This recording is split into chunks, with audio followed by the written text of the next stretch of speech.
Let's begin with the big breaking news at this hour. Starting December 15th, international flights to and fro from India will not be operating. But the bubble flights are still to operate. What exactly does this mean for you and I? Let's get more details from Akshay joining us with the very latest. Akshay, so is this clear now with the latest directive coming in that starting 15th of December, there will be no flights operational to and fro from India?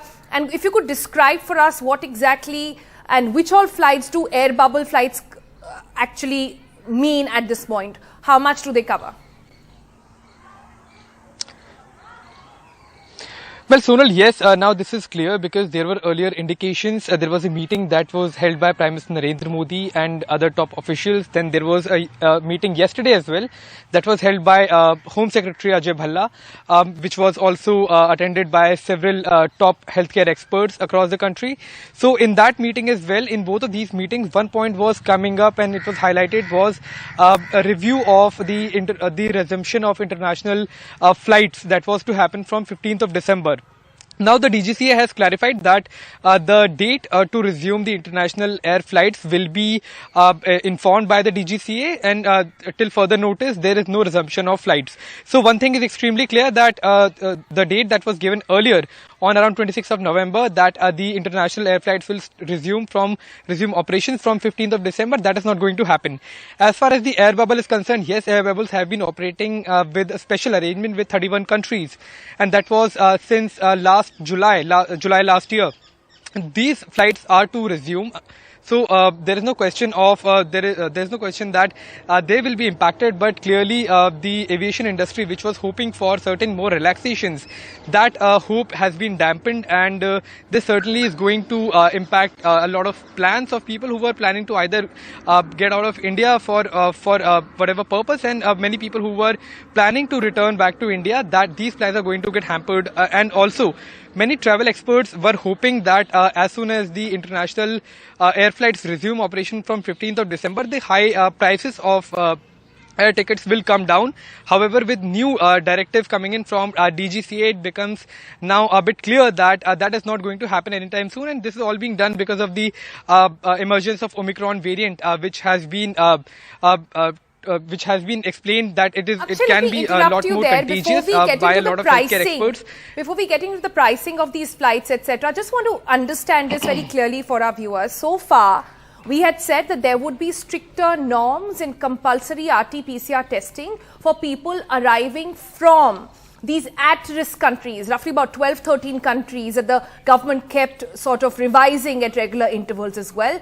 Now the update is that starting 15th of December, there will be no international flight. So anybody who means to come back to India needs to pick up a flight before that. Is that correct?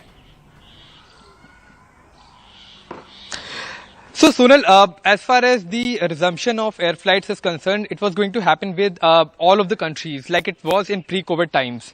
After July last year, there were air bubbles made with 31 countries, as we have been talking about, and then there were additions in that particular air bubble of other countries as well.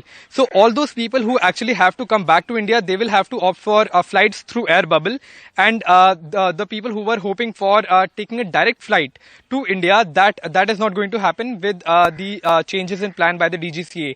So that part is now clear that earlier the plan was to resume all direct flights with other countries, but now it is only the air bubble operation that is going to continue as usual. And when we talk about the stricter norms, the RT-PCR test, that was happening for the passengers who were arriving from these at-risk countries, including all of Europe and UK, right, and they were all coming through air bubble flights. So that was the implementation of those regulations was on those air bubble flights as well. But now it seems that it is only the air bubble flights that will continue after 15th of December. I see. So that's a good clarification to know. So the air bubble flights will continue to operate. Akshay, just to understand, do you have an idea about how many countries are covered in this air bubble at the moment, just to get a perspective? Well, Sunil, initially there were 31 countries, and these were mostly countries that had connecting flights to other nations as well. So it is not that only the passengers from these 31 countries can come into India. The passengers who have to go for other who do not. The passengers who cannot come directly and take a flight to India, they can opt for any connecting flights that are connected through the air bubble, and that is how they can come to India. But that is going to take a long time because these are connecting flights, and clearly we all know that these connecting flights take quite a lot of time. So approximately initially there were 31 countries, and a few additions have happened over course of time.